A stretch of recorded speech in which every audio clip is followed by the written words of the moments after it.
right, everybody. Welcome. It is Thursday at high noon, 12 p.m. Eastern Standard Time. That means only one thing, the Stoned Fruit Roll-Up. I am Rebecca Gunter, your humble host for this weekly live show. We are here on YouTube at Stone Fruit and also on LinkedIn.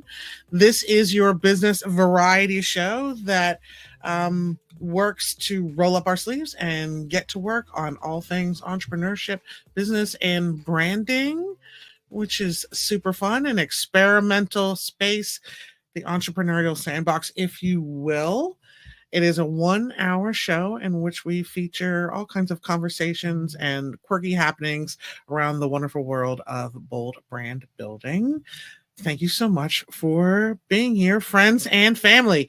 Today, we are experimenting wildly, one of my favorite things to do, with one of the most exciting segments that we do here on the Stone Fruit Roll-Up, and that is a live coaching session.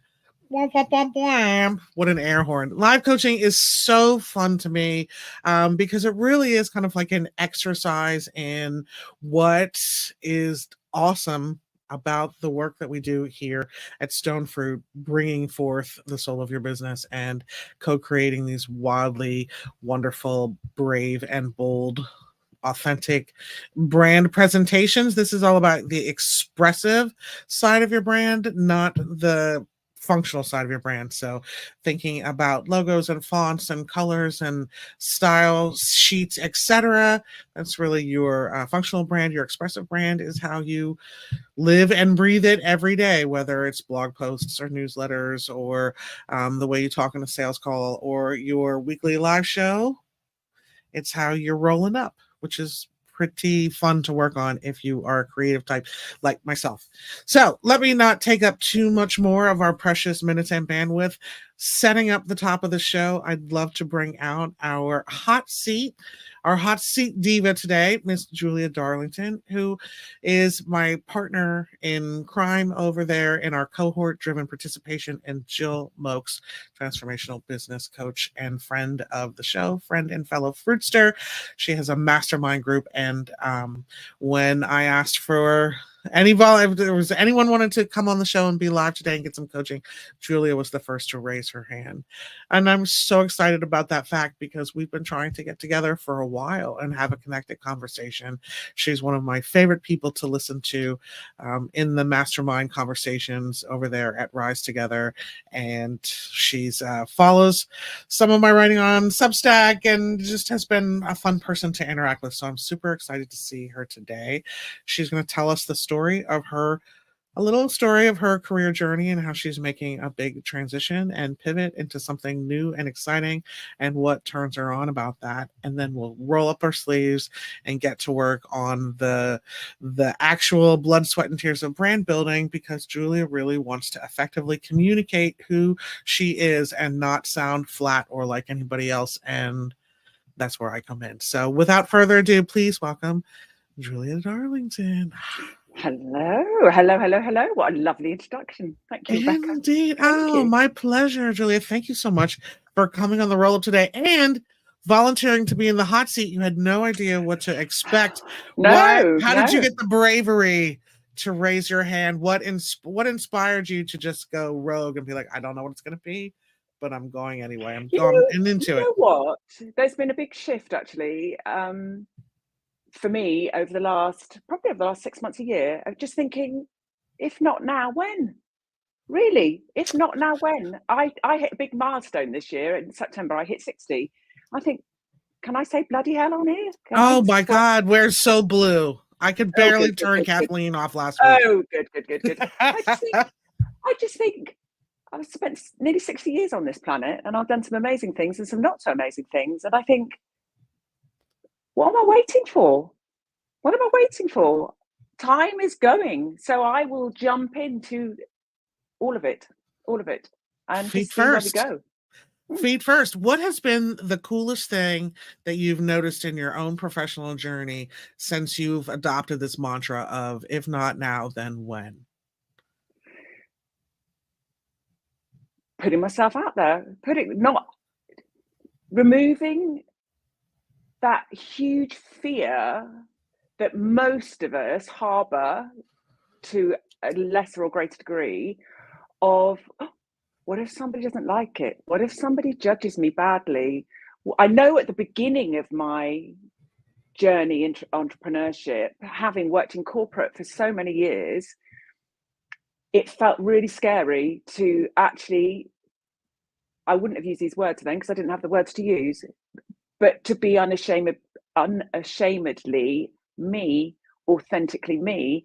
And the realization, which I couldn't have known at the time, I was me when I worked in corporate, but there was a big part of me that wasn't, that was conforming, that was, to get up that ladder and to be successful, you don't want to push too hard, you don't want to rock the boat too far. Whereas over the last 6 months, a year, like I said, and the journey, what was the point of me doing all of this if it wasn't to actually explore and become the fullest version of myself and be apologetic about it? Unapologetic, sorry. Freudian slip. When you say one Yes. thing, but mean your mother. Yeah. So it's been, and I mean, the journey of entrepreneurship is a rocky road, and it's, there At are least some you get very to be at least you get to be yourself, though. It is a rocky road, but at least you get to be yourself. Exactly. I have this little contention that corporate is really, and it's not everything is this. It's really live action role playing. So like what area of your life are you not kind of just playing a role? But Yeah. live action role playing is like war reenactments or a vampire troupe or whatever, where your people are getting together and they're wearing the costumes and they're saying the lines and they're actively acting the roles. I think of corporate as live action role playing, and I'm not saying that that's a bad thing. When you embrace the idea that like I'm really only just kind of working off of a script, I think it can be freeing, but also lead to an existential crisis of like I'm spending my energy here. I really do care. I think most women who are in your shoes really did care about the work, really cared about the company, really cared about other people, but the LARPing is just exhausting of like, don't push too far. What's the line? I have a client who says that culture is the unwritten rules of what it takes to be successful here. Shout out to Faith Johnson. And I think that is such a profound way of thinking about culture, because they're not written down. So you have to guess what they are. And that takes so much energy. Yeah, When you're like LARPing and guessing and trying not to kind of mess things up for yourself. So you gave up one kind of set of fear of like, why am I wasting my life not being myself? And you embraced another set of fear, which is around hanging out your own shingle. Tell us about the transition that you made kind of as a corporate defector and how you got brave enough to do it in the first place. I will try and be succinct. As you've probably realized, Rebecca, I can speak a lot. My favorite. How did I make the decision? I started off my career in the fashion industry. So I love fashion and I love clothes and I love the industry and I love manufacturing and I love everything about it. Oh my God, explains a lot. You're so gorgeous all the time. Oh, I just hear like your clothes. I almost want to reach through the screen and like feel the cuff of your top. It's just so beautiful. Well, every item has a story. I used to think, oh yeah, I bought this when I was in Korea and I bought that when I was there. And it's all got an emotion attached to it, actually, which is quite nice. I'd been in the industry. My mum was a dressmaker. She inspired me hugely. I loved the creative element of it, but I knew I wasn't a designer, and made the decision to go into the world of buying because it's very commercial and creative. So it was bringing together business and commerciality, and ultimately the buyer's the decision maker with regards to what you're going to buy and how many you're going to buy and how much you're going to charge and managing the margin. So I love the business commercial elements of it, but I love the creativity as well. So I stepped into that, and I started out in a very corporate organization. I started out at M&S, Marks and Spencer, and this is a long time ago, and the world was a very, very different place then. So in terms of conforming and in terms of politics, my God, it was a baptism of fire. I'd never experienced anything like it. I love that expression. And so male dominated in terms of people at the top of the tree, and at the industry. I mean, that's one of the reasons, we'll get onto it, that one of the passions for me doing what I do, I've worked in an industry that is predominantly female for 30 odd years, and yet the number of females sitting at that top table are not representative at all over the overall picture. And I know, I've done my research in terms of the numbers of things, definitely from a UK perspective, the numbers are getting better, but I still don't believe actually the numbers tell you the full story. So I worked through, big corporate, I worked for privately owned companies, I worked for startups, I worked for many brands. And to cut a very long story short, became rather disillusioned with the whole thing. Very stressful, very fast paced. You're only as good as your last sale. I mean, that is so true. You could have done the best increases last year, and if you don't hit the targets this year, you're actually not considered in a very favourable light. Anyway, I had been playing around with thinking, I can't carry on doing this. My husband, I've got a child with my husband, who's not a child anymore, he's a man, 22. And when I had him 22 years ago, he was very, very unwell when I gave birth, life threatening, and was whizzed off to Great Ormond Street, for those of you that know Great Ormond Street, who did miraculously and saved his life. But at the time, we then made a decision that I would carry on working and my husband would become a house husband, very much based on finances. So I love that. I love it. What a fantasy. But I also had that pressure, as many women in my circle do, of being the sole breadwinner as well. So working in a very pressured environment and being the sole breadwinner.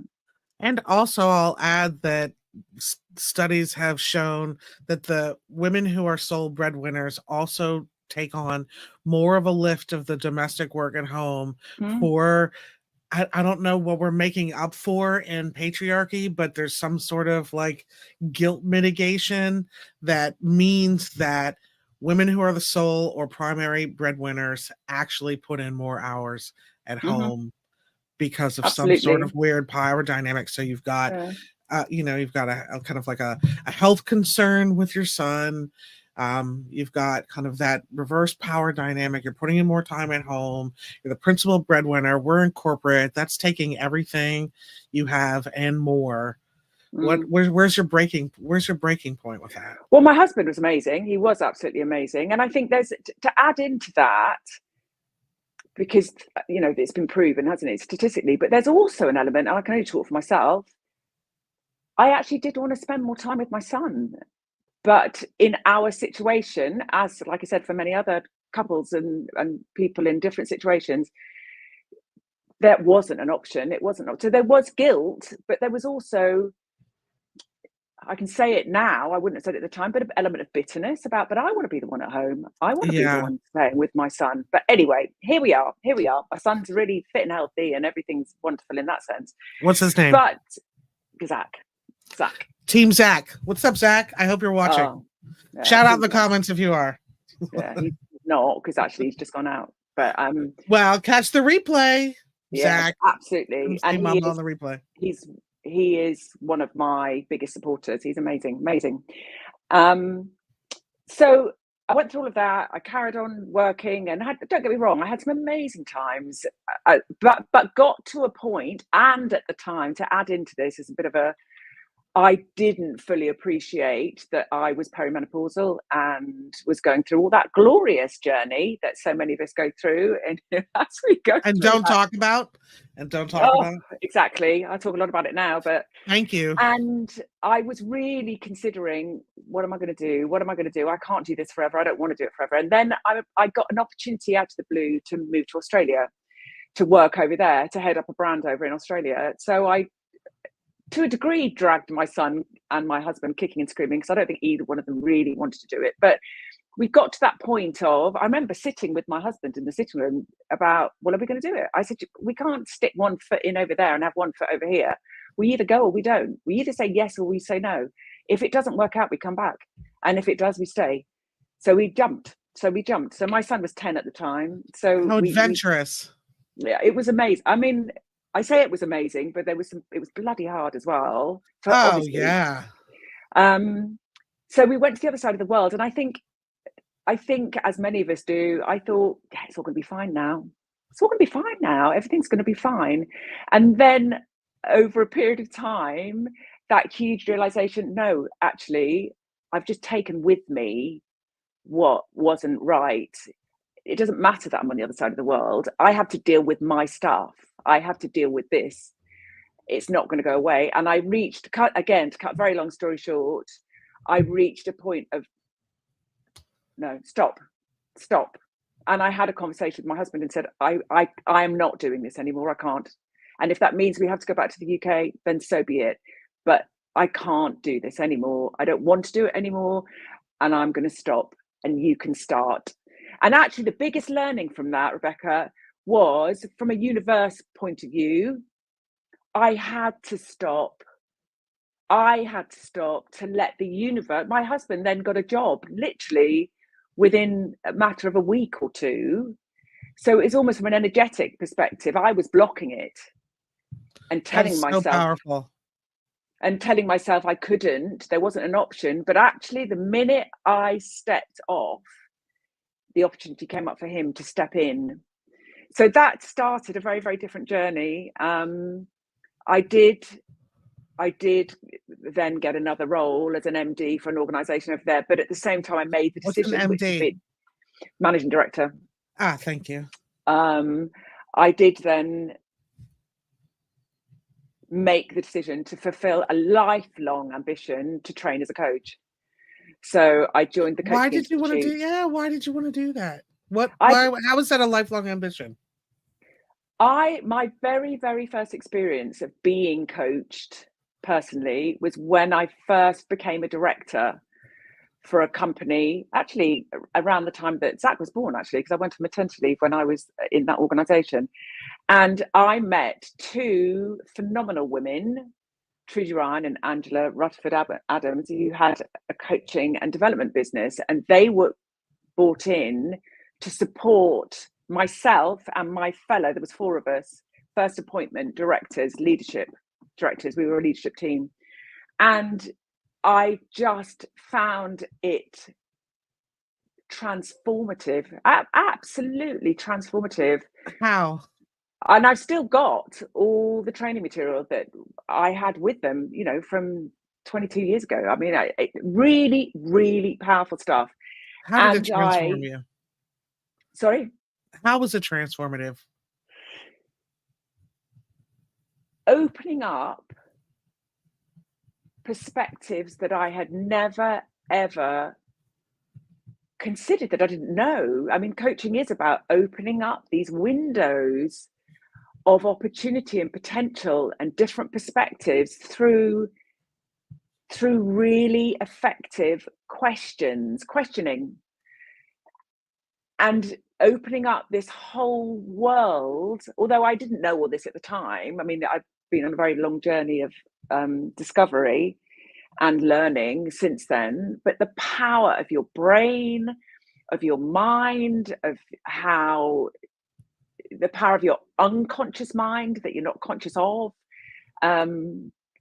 it was just phenomenal. And having, for the first time, I think, in my working life, somebody that I could just offload to, and they could make a semblance of sense to it and talk it back to me, and then put together not a roadmap, because that wasn't how I was working with Trudy or Angela at the time, but remove blocks and barriers and open up possibility. And also they did a huge amount of work with us as a senior leadership team. So it was my first sort of forays, even though I've been a leader, for a long time, really opening up, well, what does that actually mean? What does it look like? What are the different styles of leadership? How do you develop really effective teams? How do you coach them? How do teams form? All the stuff that I use now, actually, that learning from there.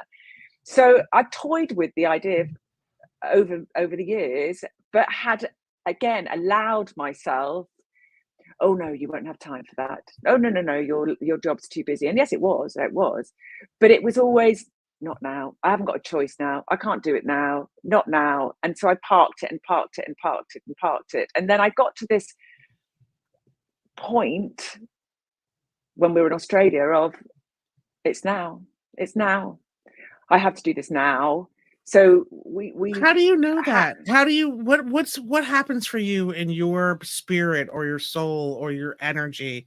Because throughout the story, you've come to these flashpoints of decision making where you describe it as being like all consumed or overwhelmed by knowing this truth that you didn't know before, and now everything that came before it is like inauthentic or intolerable or like so in the past, because this is the path that you're on now.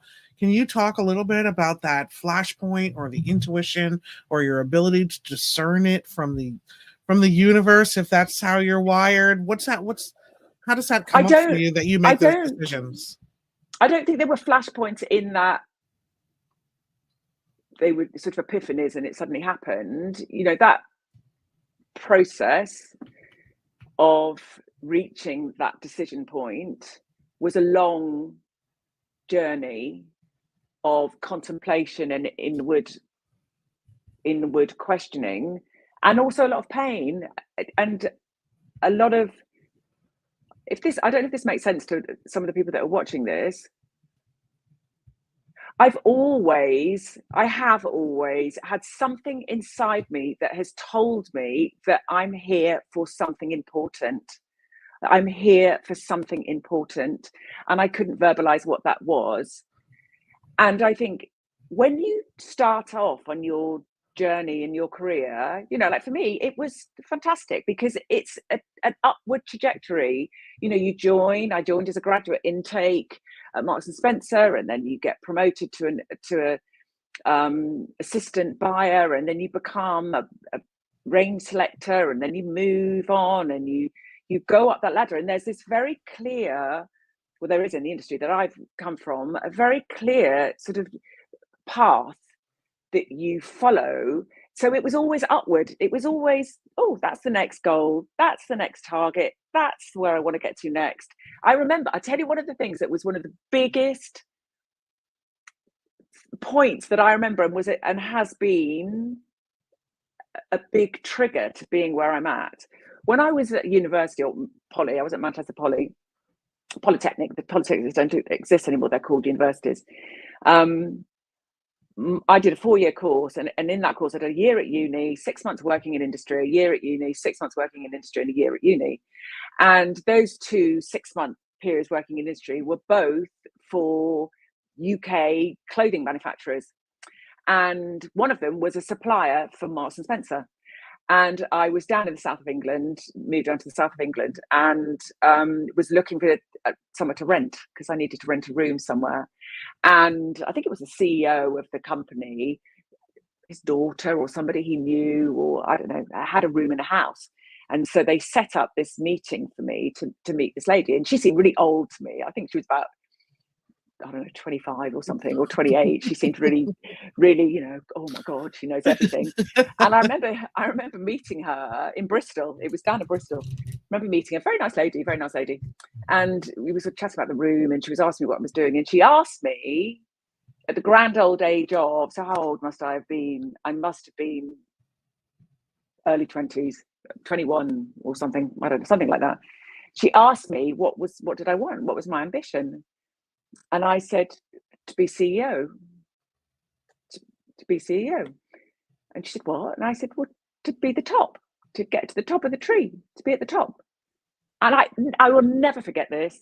She turned around to me and she said, oh, I think you're expecting a bit too much. And I was absolutely, my mother, my gorgeous, beautiful mother, rest her soul, always taught all of us, myself and my two siblings, I've got a brother and a sister, always said to us, reach for the stars, because even if you don't get there, you'll get far higher than if you reach the top of the trees. And it was always about just do your best. Just, there was never any judgment. There was never any big, you've got to be really successful. You've got to be, none of that ever.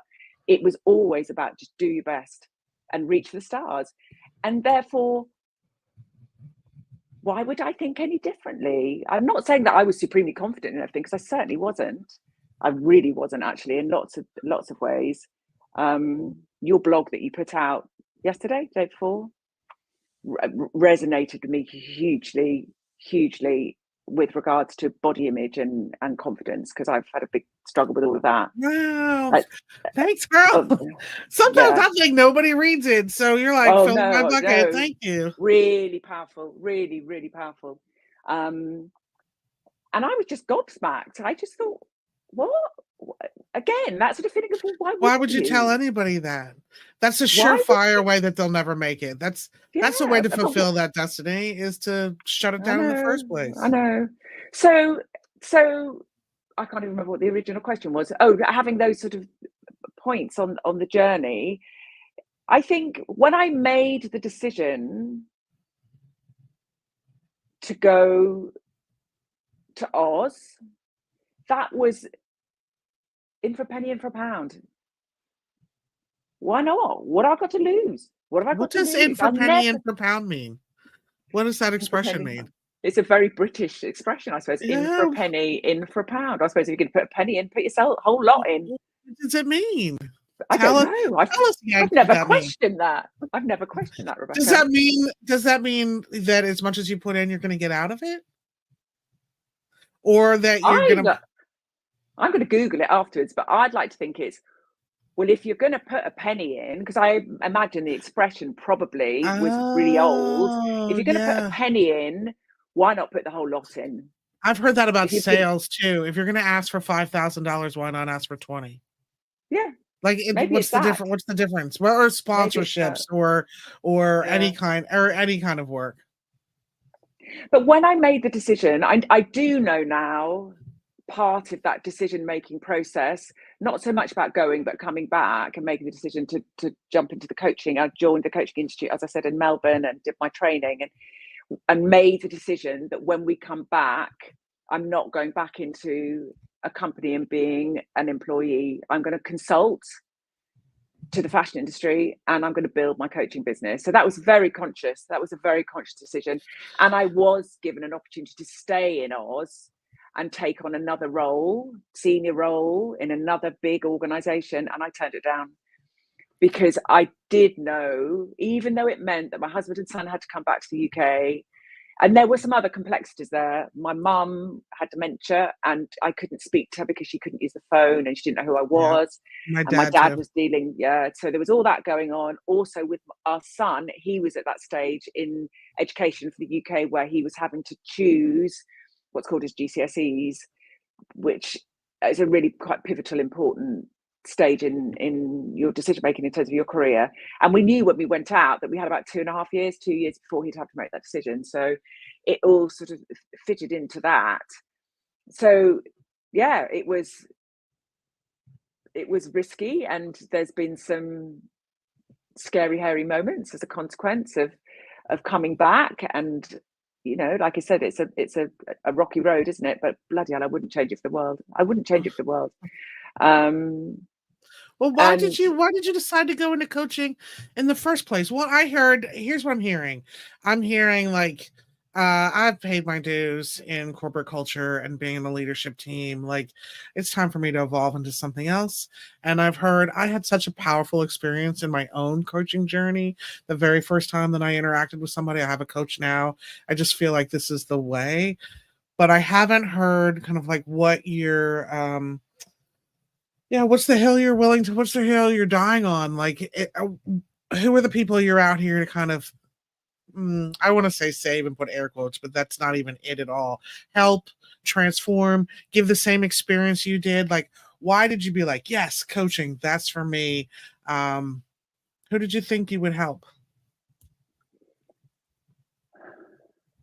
when I started my training, oh my God. Yeah, I'm going to be a coach and I'm going to it's all going to be really great and it's going to be really easy. You know, in terms of developing a business, how naive. But I think if you don't have the naivety, you'd never jump in the first Oh my God, place. it's like motherhood. You know, Oh, if they told you how hard it was going to be, we'd all be like, exactly. hell no. And Exactly. I do advocate for more transparency around how hard mothership is, just like I advocate for more transparency around how hard it is to make a business for yourself. Yeah. But to our advantage, if you knew how much it was going to suck, you probably wouldn't do it. Yeah. So But you know what? thank God we were a little blind. If I'm really honest, because I can look at this now and I can see it now, I I didn't want to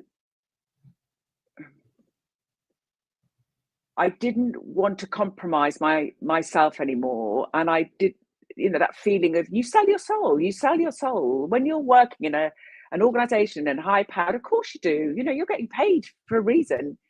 It's not 9 to 5. I was told very, very clearly the very first day of my training at Marks and Spencer, you work as hard as it takes to get the job done. I mean, Yeah, what's the that's the expression, Julia? You have to work like you have no children and mother like you have no work, or something like, or or like you have no career. something like that. Yeah. But it was, you know, the fashion industry, especially now. I mean, it's a very different world we're in now. It's 24/7, isn't it? It's you can get anything you want from anywhere you want in the world, 24 hours a day, and your customers are global because of the internet, and therefore it's not just the clothing industry, it's any business, isn't it? Whereas, you know, back when I began the journey, most businesses were national, they weren't international. We didn't have any, you know, the internet hadn't been even conceived. Well, maybe it had been conceived of, but we didn't know anything about it.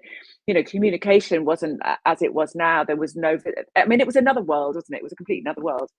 And I think, so when I came back to the UK, I was very, very fortunate and got an amazing consulting gig for an organisation which, very sadly, as so many have since the pandemic, have all disappeared. Absolutely catastrophic in terms of the retail industry in the UK and around the world. Very, very sad. But I got this amazing gig, 4 days a week, in effect being a brand director. So actually picking up the mantle of doing what I've been doing for many, many years, you know, looking at a brand, looking at where it was positioned, looking at the product teams, looking at the sourcing and supply, and doing that whole kit and shebang for them, which I loved, and then had 3 days a week where I could sort of grow my coaching business. And if I look back, and if I'm really honest, I was just trading. I wasn't employed, but I was doing the job as if I was. I wasn't really Yeah. jumping into, I'm going to be a coach and I'm going to have my own business, because I was scared, because I didn't, again, I could say this now and I have language around it now, but I didn't think I was worthy. I didn't think I was good enough. One of my coaches that I had this amazing coach a couple of years ago. I worked with her for quite a long time. And one of the things that she said to me, which was really, really powerful. She said, why is it, or maybe she didn't say why is it, but she used this analogy. She said, you worked your way through the industry that you've been in for the last 30 plus years, and you've worked your way up and you get here. So you're up here, chief brand. Well, I wasn't chief brand officer at the time, actually. I became that after I'd actually stepped away. But senior brand director, you know, heading up big, big businesses. And then you become a qualified coach.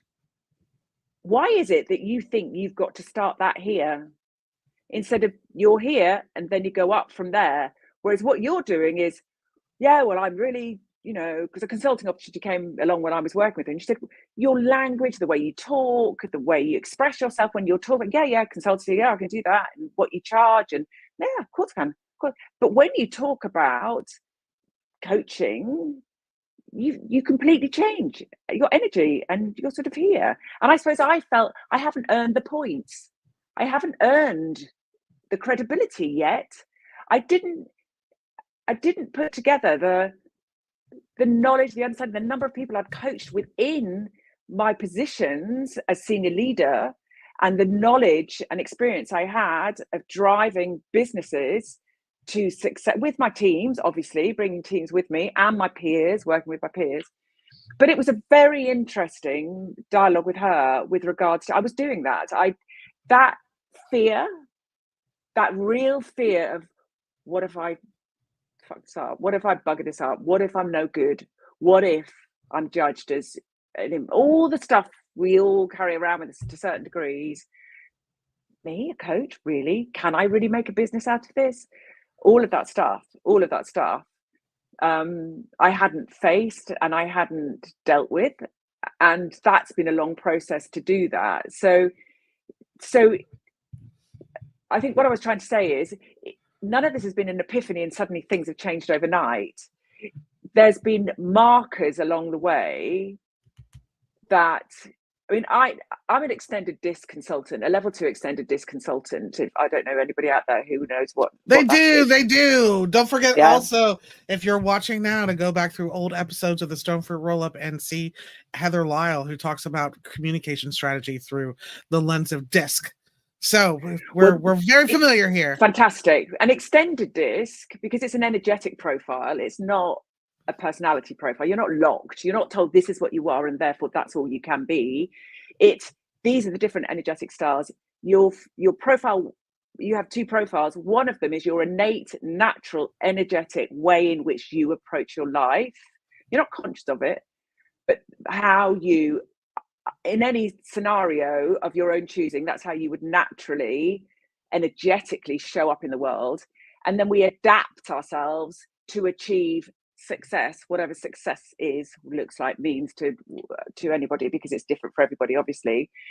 When you're operating out of your natural energetic profile, you could do it till the bloody cows come home, and it doesn't exhaust you, and it, like, I could stand on a stage and speak to people, woohoo, because I love it, and it's very much part of my natural energetic makeup. However, if I have to go into excruciating detail, organization, spreadsheets, I can do it.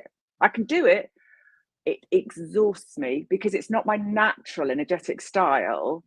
And the reason I'm explaining that is some of the decisions I've made. So I didn't know any of this then, because I hadn't trained to be a coach and I hadn't trained to be an extended disc consultant, and I hadn't done NLP and metadynamics and all the things that I've done now. But I now know that I love adventure and I love change. I mean, there are different words to it, different flavors to it, but as part of my natural, inherent, energetic profile, I get bored really easily. I love change. I love adventure. Going to Australia, whoa, yes, petrified, but yeah, hell yeah. I've changed my job very, very, every 2 years or so, I move on because of the change, the opportunity, the adventure, the challenge. That I love sorting out problems. I love the complexity that my clients bring.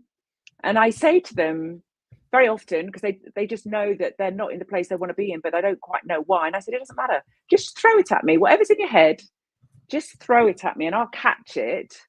And then I'll talk it back to you as I've heard it into some semblance of order. And let's see where we go. And if we can get some clarity about what these I'm doing this with my hands because it does feel very much the blocks, okay, well, we've got this and we've got this, and we've got this. Am I right? Let's talk through it. Now let's build some sort of framework or strategy or action plan. And if I think about it, that's exactly what I was doing when I was working in the fashion industry. Exactly what I was doing. It was about fashion, gorgeous, creativity, ooh, lovely, lovely, gorgeousness, and then bring it down into its commercial requisite parts in terms of critical path, in terms of price analogy and structure, margin management, budgeting, strategy, all of that sort of stuff.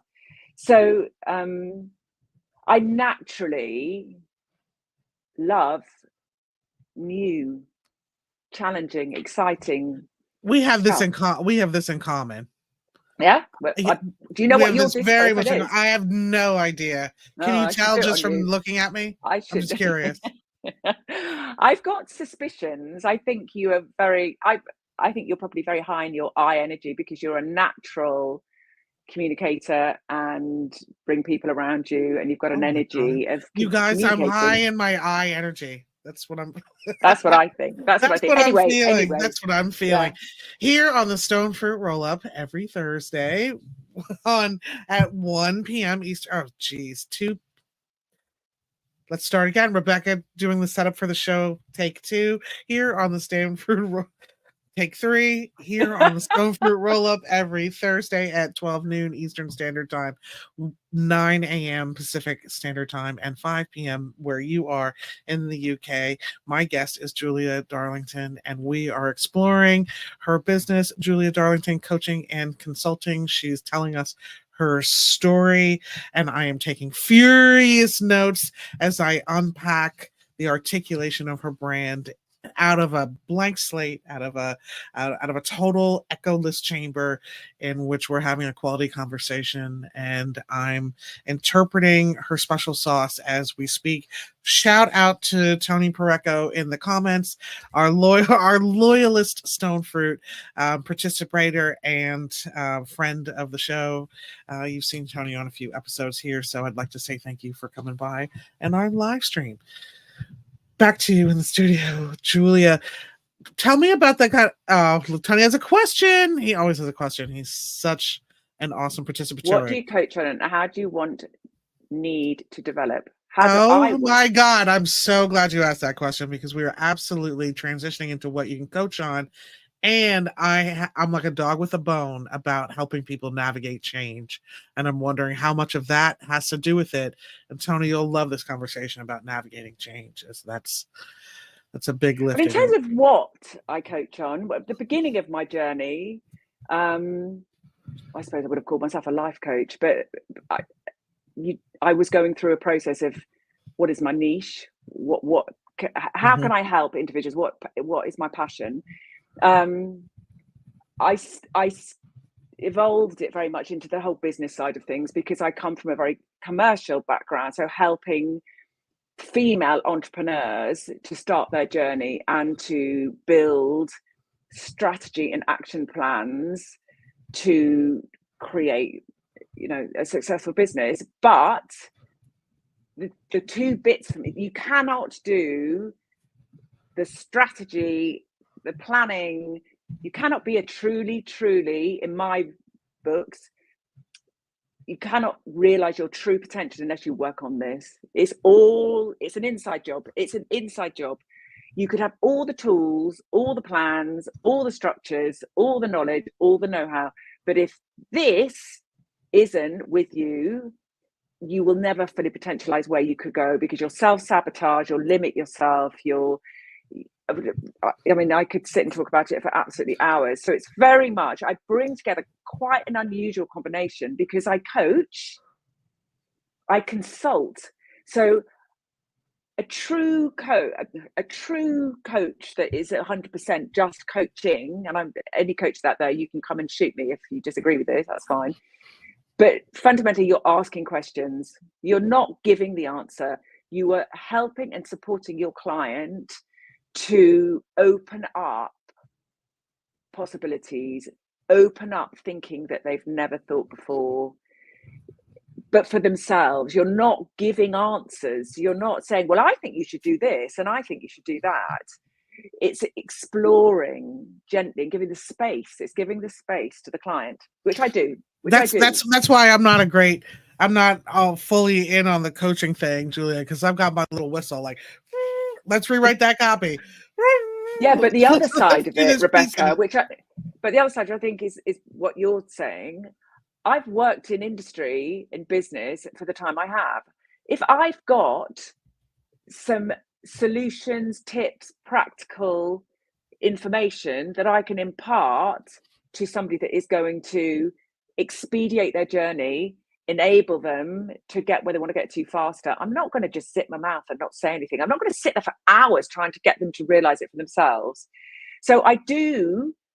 Actually, there's a lovely lady that I know called Jen, who's American, and we do different things but similar things. And we were in a dialogue. I was doing some coaching with her, and she said, why do you separate out, which is an interesting one on my website, is something to sort of debate and discuss. I went through great pains to separate out coaching and consulting, because I believed earlier on in my journey that I needed to clarify that, because I thought the audiences would be different. I didn't realize that actually when I'm coaching a client, I'm consulting and coaching and mentoring and advising as she put it, I didn't say it this way, she said, in a very seamless manner. You know when to consult, you know when to coach, you know when to mentor, you know when to advise. So I would say that is one of my USPs, that I have the ability to bring all of that to the table. Going back, apologies to the question that was asked. So I started this journey very much going down that female entrepreneur route. However, it's evolving and developing, and I've become really, really interested in leadership, because it's leadership for you to achieve whatever it is you want in your life, whatever it is. It's twofold. It's leadership of self. You have to lead yourself first. Like I said earlier, it's an inside job. It's about knowing who you are, and then it's the other side of the coin is coaching others, or coaching the leader or your team or whoever else it may be. But it has to start with self. It has to start with self. And because I've come from, like I said, a female dominated industry, and I've experienced the journey of going up that ladder, and the journey that many, if not all, women are facing to greater and lesser degrees, of the unique challenges, because obviously the world is changing, and us having a place in this world, and all the stuff that's going on with regards to equality and equity and all of those things. I actually am getting more and more impassioned about that, and I was thinking about this before I came on the call. I wouldn't call myself a political activist in any shape or form. However, I feel as I'm getting deeper into the journey, I may be becoming a little bit more political in my thinking around it. But my focus predominantly is women, senior women in leadership. But I'm putting that in inverted commas, because I've had numerous conversations with women who are in senior leadership roles, who are going through the menopause and going through big question marks around what they're going to do for the rest of their lives. Women who've been made redundant and similarly are really, really questioning, what they're doing. The industry has been annihilated, as I said earlier. So there's a lot of people out there, and there's not a lot of roles. And I do coach some men. I love men. I don't want anybody to think that I'm anti-men at all, because I'm not.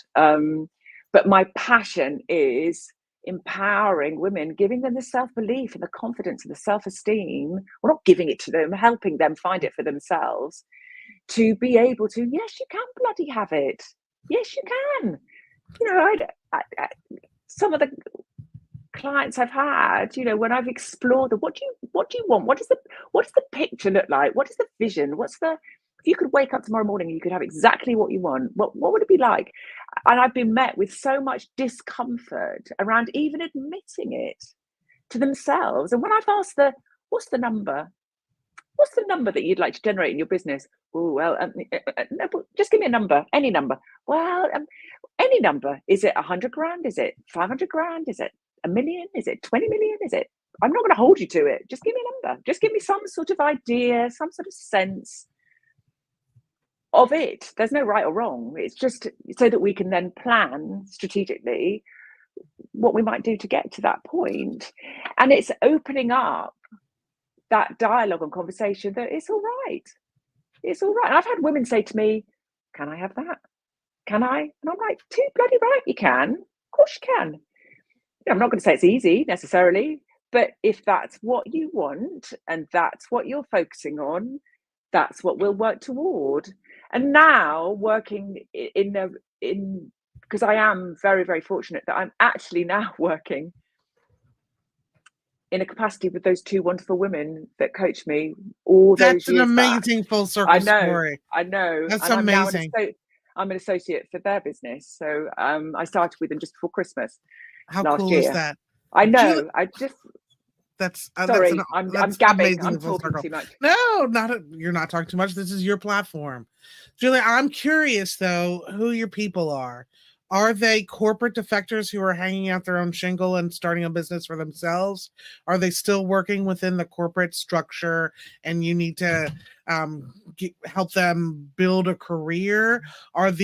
Where are they in their journey? Who are they? They're both. They're both actually. Which, Tell me more about your people.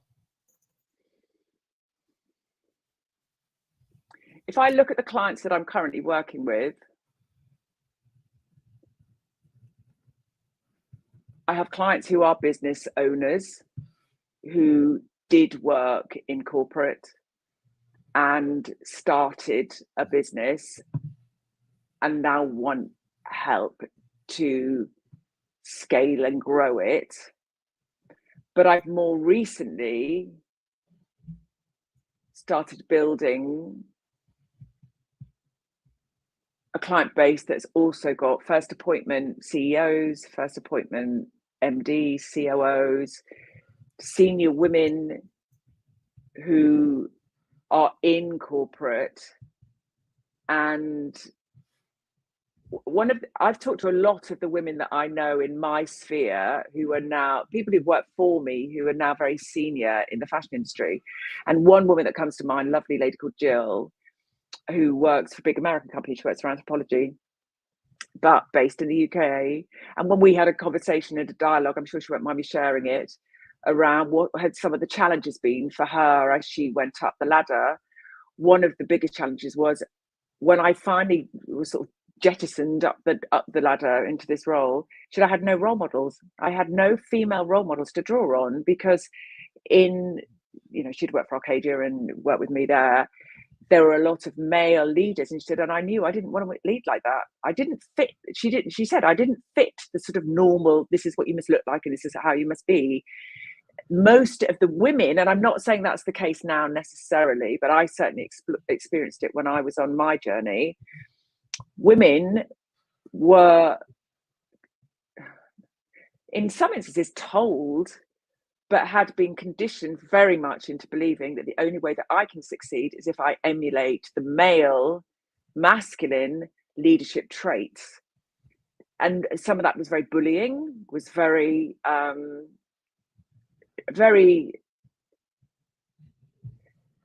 we're all masculine and feminine. You're not one thing or another. So I'm certainly not saying having masculine traits. It's all made up. I think it's really about dominant versus non-dominant rather than male versus feminine versus masculine. It's just dominant versus non-dominant. Adopting assimilation. I'm curious, Julia, do you think that you are a leadership style coach?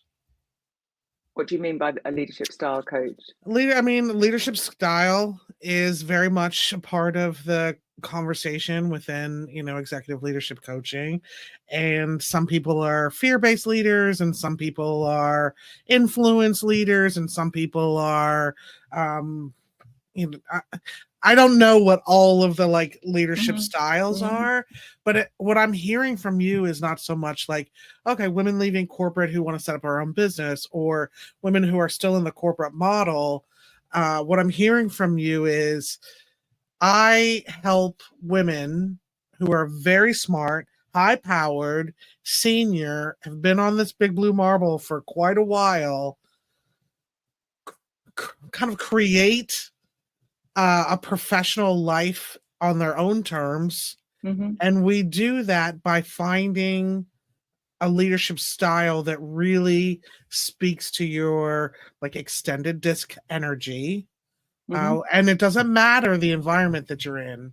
You're either building a team of 2 people, with your little micro business, or you're building a team of 2,000 people in the global arena. All of those things all come back to what my leadership style is. And I kind of love that for you because of the fashion wordplay of I'm a stylist for your leadership skills.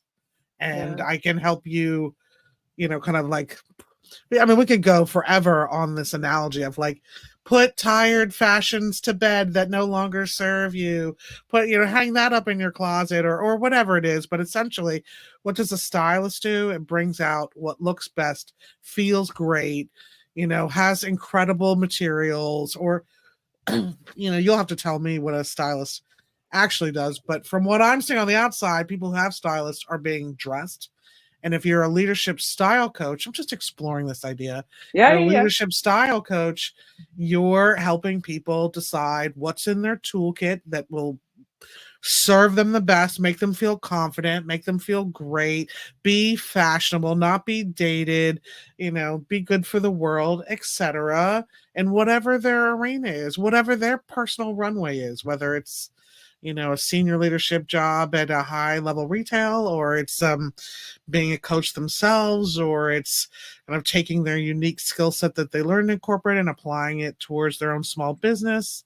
The runway doesn't matter, but the style does. I'm asking if that's a thing. No, I think that's really interesting, because actually there are a lot of misconceptions around leadership. Really, really effective, powerful leaders, and the official term is situational leadership. You adapt your style according to the situation. So sometimes you need to be very directive and have a very directive leadership style. For example, if you're in a situation where you're in crisis management, whereas there are other scenarios where you would be very participative and you would lead with your team. There are other scenarios where you would coach. There are lots of different types Just of like there would be a leadership. time you'd wear a dress or trousers or overalls, Yeah. or a miniskirt or Doc Martens or Louis Vuitton. I'm trying to No, say absolutely. Louis Vuitton. There are times when the clothes that you're wearing, I'm really kind of forcing this analogy, but it's interesting to me. There are times where to dress appropriately and in style and feel great about yourself. You're looking at your environment, you're looking at what's in your closet or your toolkit, you're looking at the people you're going to be going out with. Like, do you want to be the one in the sexy black dress and slingbacks when everyone else is in jeans and Doc Martens throwing axes? Like, you have to coordinate. If you're at a wedding, you're coordinating maybe with your date. There's something there to me about a leadership style, and not just one style. To your point of like, Absolutely. sometimes you need to be direct, sometimes you need to be inspirational, sometimes you need to lead with curiosity, sometimes you need to learn with passion, and I help you, basically build And I your think closet. I think that's true of self as well. How you lead yourself. Sometimes you lead yourself with compassion and kindness and Exactly. softness and gentleness. And sometimes it's like kick yourself up the arse and get going and lead yourself with, really directive, stop pussyfooting around and sort of get off your backside. And I think actually a fellow connection, Melina from P20, Who was one of on the here things, doing live coaching? yeah, Definitely. I know, and I listened to it and it was wonderful. It was absolutely That's wonderful. awesome. But one of the things that she brought to the table, I think it was one of our Rise calls, or maybe it's when I had a conversation with her, that I just thought was so powerful, was that most leadership styles were sort of created back in the 1940s, That's exactly 1950s, right. when the world is not the world that we're in now at all, by any shape or form. Lots and lots of different reasons. And therefore, there needs to be, I really believe this, Rebecca, with a passion, the world needs women. And I'm not saying they don't need men. I'm not saying that at all. We have All of plenty us. of them. Okay. I'm just going to Yeah. say that. But the way the world has evolved and is evolving, it is time. It is time. I really believe it is time for women to step up and into that sphere, because I don't believe that this world will survive without us. And I Like, think, literally. yeah, I do. Like, literally. Yeah, I do. And I think we are in a new paradigm. And how we lead is, for me, a huge focus of attention in terms of what we now need versus what we did need. And how we can bring everybody on the journey. So it isn't just about, I'm going to do this with women and I'm going to ignore men by any stretch of the imagination, because the only way we're going to get where we want to get to is that we do it together. It has to be. It's not about. Somebody said to me in a conversation, I host a fortnightly business breakfast for a female membership company called Albright in the UK, and I do a fortnightly business breakfast on Zoom, and I bring a topic to the table that's sort of usually a combination of business and mindset, and I open it up as a dialogue and I facilitate the conversation in the virtual room. And I also hosted a face-to-face event in the club for International Women's Day, talking to an amazing woman about DE&I and all the involvements and developments there. And somebody put their hand up and said, is it just another thing that we have to do, that we have to change the dial, that we have to make it better? And the reality is, bloody hell, if we wait for us to do it on our own, we'll all be dead by the time we get anywhere close to where we want to get to. I also heard. Sorry, honey. I just want to contribute that I also heard a thought leader speak on this topic. It was about International Mother's Day or International Women's Day, and said, "Look, if women could have ended the patriarchy, they would have done it already. If disenfranchised populations could have ended all the isms, they would have done it on their own. They would have done it already." Yeah. So it is a together moment, because absolutely. So there's no woman I've ever met in life who was like, "Oh, I have the power to end patriarchy. I'm good." Like, that's not a thing. And so we have to do it together. I just wrote a little note on my notebook that was for you. That's threads together on a little play on heads together. So you need to go back on Heads Together, the podcast, and do an episode titled Threads Together. And you're kind of like leadership stylist shtick that we're working towards. Very, very interesting.